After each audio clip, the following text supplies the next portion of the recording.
आज की पहली और नई टाइप डिस्कस कर रहे हैं। कौन सी? इनडेफिनेट। हो तो नहीं चुकी ना? जोर से बोलो क्या? कौन सी टाइप? फिर से।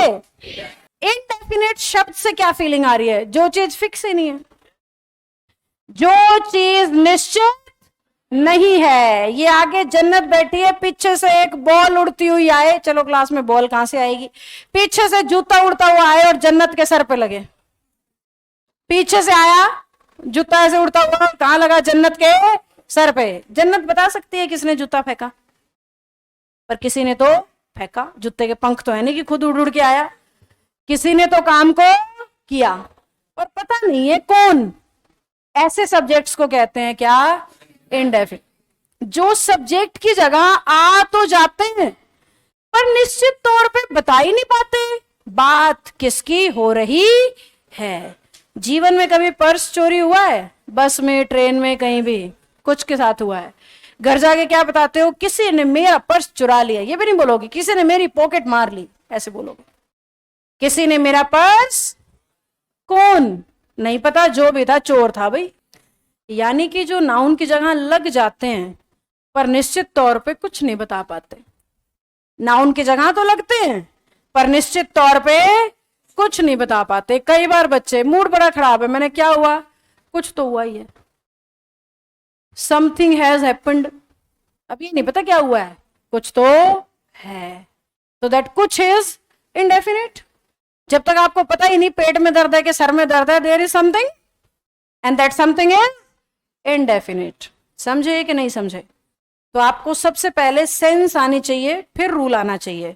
सेंस कह रहा है भाई ऐसे सब्जेक्ट जो निश्चित तौर पे कुछ नहीं बता पाते पर नाउन की जगह आते हैं। इंग्लिश ने नाम रख रखा है इनडेफिनेट प्रोनाउन, क्योंकि प्रोनाउन का काम ही नाउन की जगह पे आने का होता है, और इनडेफिनेट का मतलब ही जो फिक्स नहीं है उसको कहते हैं। अब ऐसे कितने शब्द हैं मैम? 13। पूरी इंग्लिश में ऐसे कितने शब्द हैं? 13। पहला समवन, जो मैं पिछली काफी देर से यूज कर रही हूं, somebody। अब वापस आते हैं। someone, somebody, no one, nobody, anyone, anybody, everyone, everybody। कौन सा रह गया? no one, nobody रह गया। इसी तरीके से आता है everything, इसी तरीके से आता है nothing, इसी तरीके से आता है anything, और इसी तरीके से आता है समथिंग। काउंट करो कितने हुए? 12। मैंने कहे कितने थे? 13। One is missing, not one is missing, I am saying one is missing. फर्क समझ आया दोनों में? Not one is missing, I am saying one is missing. चलो छोड़ो, इंग्लिश के पहेलियां बाद में बुझाएंगे। 13वां जो शब्द है वो क्या है? वन है। ये 13 शब्दों को मान रखा है कौन सा प्रोनाउन? इनडेफिनेट। अब सबसे बड़ी बात यह है पेपर में आएगा कैसे, नंबर मिलेंगे कैसे? तो ध्यान से सुनो। इंग्लिश कहती है इन सब का कभी भी अधिकार, पोजेशन दिखाना हो तो किससे दिखाना? हिज से। अब नए बच्चों के दिमाग में दर्द होगा तो ध्यान से सुनो। जैसे नेहा का अधिकार सूचक शब्द हर है, आय का अधिकार माय है, ही का हिज, यू का योर, शी का हर, वैसे ही समवन का हिज, समथिंग का इट्स, और वन का वंस। इंग्लिश कह रही है जैसे आई कहता है ना, I am doing my work. क्या कह रहा? I am doing my work. तो जब उसने बोला I am doing my work, तो someone is doing his work। I am doing my, तो someone is doing his, everyone is doing his, no one is doing his, anyone is doing his, something is its। समझ में आया? हमें possession अगर लगाना है तो हम इन सब का पोजेशन क्या मानते हैं? his। क्यों मैम? क्योंकि someone में पता ही नहीं लगता मेल है या फीमेल। समवन में पता ही नहीं लग रहा बात आदमी की हो रही है या औरत की। किसी ने पर्स चुराया, कौन? मेल भी हो सकता है और फीमेल भी। तो जब भी झगड़ा मेल और फीमेल का होता है, कई बार बता चुकी है इस टॉपिक में, प्रेफरेंस किसकी है? मेल जेंडर की। बताया है ना, उस नए बिल्डिंग वाले रूम में भी बताया था कि प्रेफर किसको करते हैं? मेल जेंडर को। और एक लाइन साथ में बोलती हूँ, हिंदुस्तान पुरुष प्रधान समाज है। हड़प्पन सिविलाइजेशन जब पढ़ाएंगे ना दीपक सर हिस्ट्री में, तो बोलेंगे मातृस्तात्मक सत्ता थी।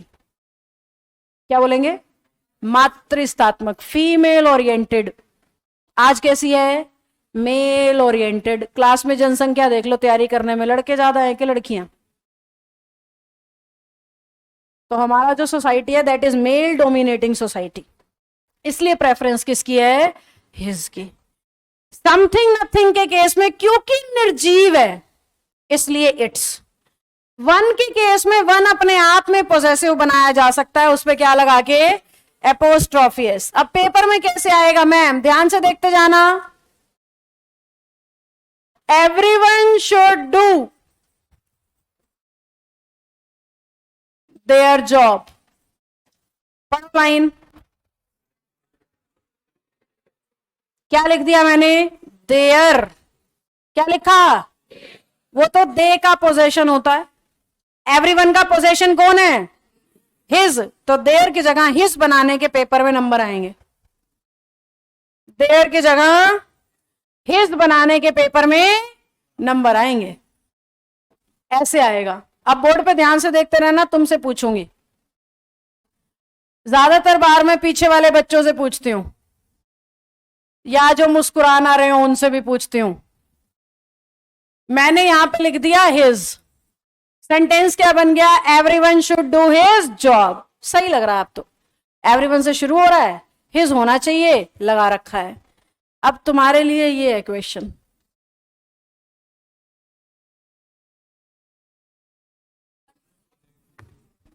इतना ही खेल है, बस इतना ही खेल है, पर पेपर में इतनी आसानी से नहीं होगा जितना अब हो रहा है। बताओ क्यों? ये अभी अभी पढ़ा है, दिमाग का फोकस एक ही जगह है। पेपर में मैथ में भी होगा, रीजनिंग में भी, जीके में भी, साइंस में भी, सब जगह फोकस होगा। पेपर में टाइम पे भी फोकस होगा, प्रेशर पे भी फोकस होगा, और पेपर में पूरा सिलेबस होगा। अभी सिर्फ प्रोनाउन का एक टाइप देखना है।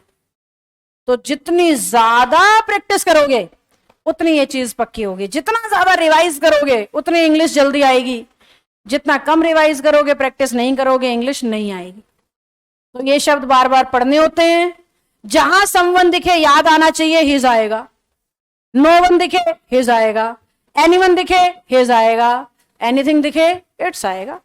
वन दिखे, वंस आएगा। ये कब याद आएगा? जब बार बार दिमाग में जाएगा। समझे? श्योर? प्रैक्टिस बुक छोड़ो, रूल बुक निकालो।